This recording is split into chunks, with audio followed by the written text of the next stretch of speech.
I said, man, bro, like I'm pulling this together, based on conversations that have taken place between myself and yourself and Baba and others, just about developing and forwarding the movement.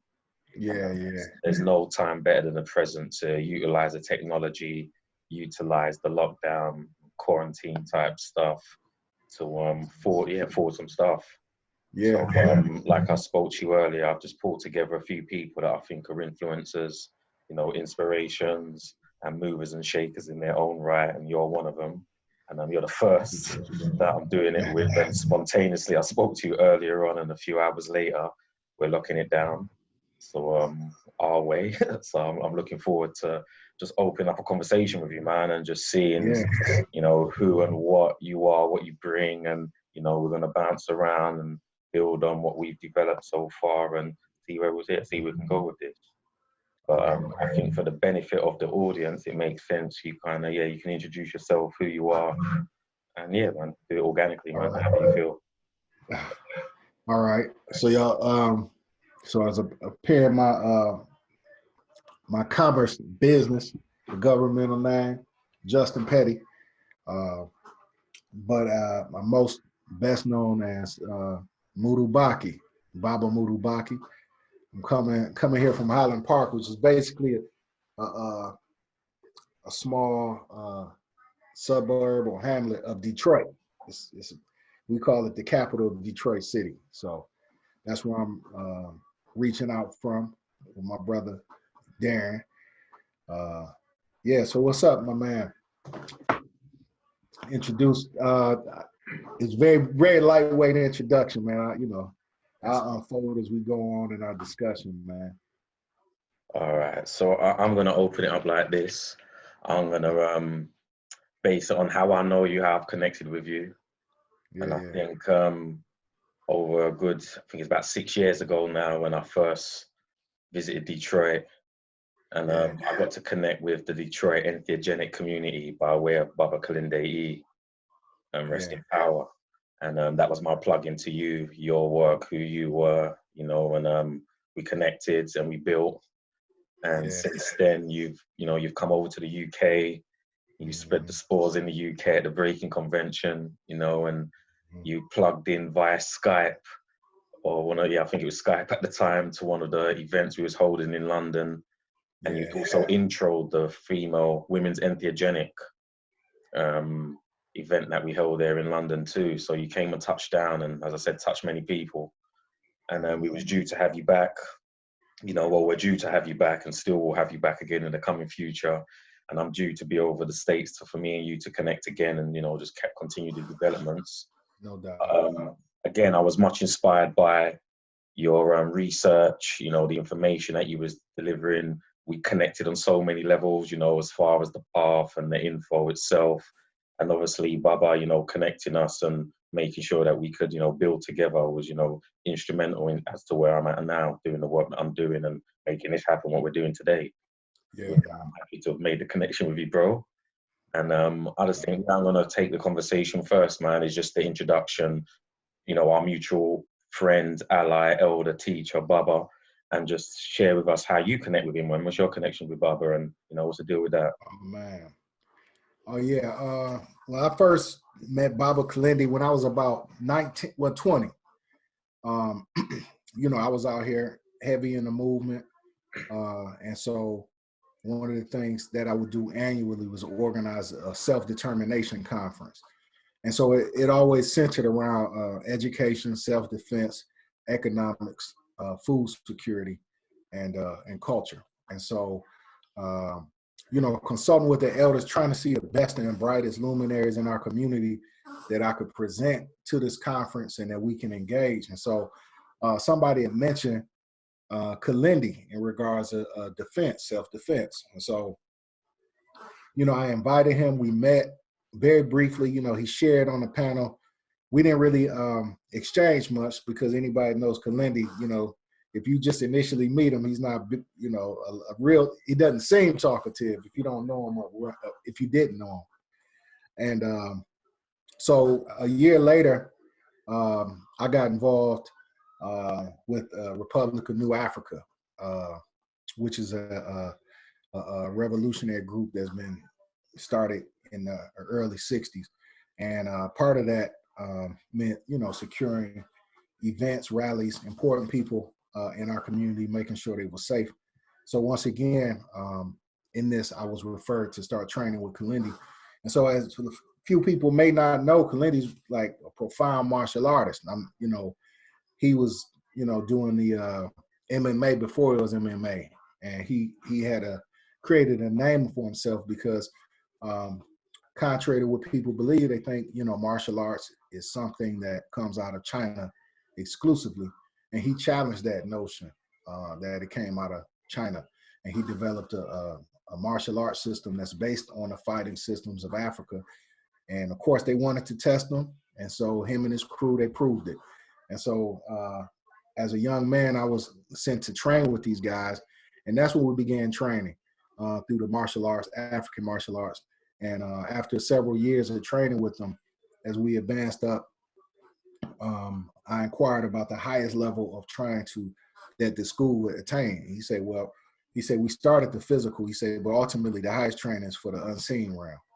And so for a couple of years, I was mystified by that. And so I kept asking him. And so it was the weirdest thing. One day he invited me and partner Jason to show up at this house, this old man's house. Now this is a funny story really quickly. So he gives us the address. And so we're on the street. And I think we had the address, we did have the address wrong. So when we knocked on the door, an elder man answered. So we said, yeah, is this Mr. Johnson? He said, no, this isn't Mr. Johnson. So me and my partner Jason thinking, okay, this is like some old martial arts flick. He's testing us. So we turn around and we ask him twice more. And by now, it's Detroit City. He's ready to start shooting. So luckily we realized there wasn't a space. Mr. Johnson was 2 houses down. And so we finally met him. And then so first thing he told us to do, he just said, go over to the grinder, start grinding rice. Now, of course, we know what that's about now, but at the time I didn't know. And so for hours and hours, just grinding, mixing jars. And then we'd sit around, you put them in a pressure cooker. I would sit around this group, these other elders, and we would just talk. And then once the jars were done, we would leave. And he did this every week for about, it had to be close to a year, and wow. I'm thinking, okay, it's some training I'm learning. Little did I know I was mastering the PF Tech, Yeah, and Daniel's so son. Yeah. So one day he blesses me with a pack, and then he says it's time. And so my partner, I had my experience, and then he told me, he said, now you have to, you keep an eye out on your other brothers that's in your martial arts peer circle. So now you're going to be the watcher for them. So I began, of course, watching for them, and it just unfolded. And then all of a sudden it expanded the community. And next thing you know, I was watching. So about every weekend, it was somebody, at the door that I was working with. So, it just went from there, man. We began traveling. He began showing me more about the science. We began to research it, the roots of it in the continent of Africa, learning the different groups that utilized it, how they utilized it, what they utilized it for, the history, the ancient history behind it. We began to, as my brother Darren, challenge the gatekeepers of academia, with their notions of white exclusivity or of the newness aspect of it. And so through that experience, I met you, brother Darren, also a very serious warrior.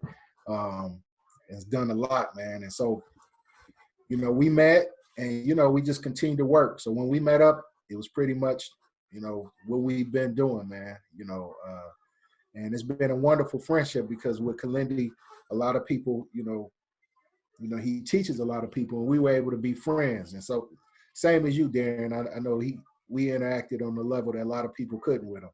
And so just fortunate about that, man. It's just a snapshot of our relationship, but yeah, met up organizing, man, pushing the envelope for our folks, Respect, man. Respect, man. Yeah. Yeah, man, I feel powerful when when I align with you brothers and, we're putting in work, man. It's, wonderful Yeah, to be with, man. yeah, yeah, So, yeah. He always gave you props, man. So I feel good, and you should too, man. He really saw us as friends, man. yeah, no, man, I'm honored, as I said, and I feel privileged Yeah. as I said, as a student watching him on DVDs, Hmm. to connecting with him, having staying at the crib, traveling the world with him. Yeah, man. What else can I Yeah. say, man? I know what I got to roll. Who I got to roll with, man. For sure. Exactly, man. You know. So, but on that note, I just want to bring it back home. Two things. You mentioned the fighting style. So you train with Baba as well with martial arts. Like, are you Yeah, a yeah, martial artist yourself? yeah. Absolutely. Traditional African martial arts was more of a combative style. Quick killing maim technique. Um, and many people don't know that he was absolutely ferocious as such, and he was recognized by a lot of the people in the martial arts world, both traditional martial arts and the MMA world. Um, and it's a lot of things I wish I could disclose, but I mean, this guy was heavily recruited by military specialists and everybody else because of his technique and his ability to deal effectively. And so while I was a student of his, we were able to do a lot of security and executive protection. He was the head of security for Aaliyah, his brother for Aretha Franklin, any of the rappers and people that would come, we were picked to secure them. And so, yeah, he was profound in that regard. And so he never really spoke about it, in, I guess the last decade or so. He still dealt in the world, but um, he didn't really speak about his prowess and his legacy in it. And so it's a bad brother, man. Bad man. I'll Could tell you you tell? a superhero story in a minute about him. When we get Oh, there. please do. Yeah. But what was the fighting style? So he developed his own fighting style, martial arts, or what was that about? Well, he was already proficient in boxing and like several traditional Asian styles, and so, but he challenged the notion that the original continent where all humans originated from didn't have a unique fighting style. So he went over and was inquiring about martial arts. And of course, they looked at him like he was crazy. Like, what are you talking about? Because in Africa, they don't have martial arts. They have societies, just like you had guilds. You have your blacksmith guild, your woodworker guild. And so he wasn't asking the right question. The question was to ask is, where's your warrior society? And when he started asking that, that's when they started saying, oh, you want to know our warrior society. And then when he went to the warrior society, that's when they began to teach him the arts, And so he studied in Sudan or what used to be Greater Kemet, the bow technique, hand-to-hand technique. He mastered South African Piper style, which is a knife technique style for shorter knives. He worked and developed and was trained in the Senegalese wrestling techniques and the boxing techniques of Ghana. And so it's basically amalgamation of all our West African fighting sciences.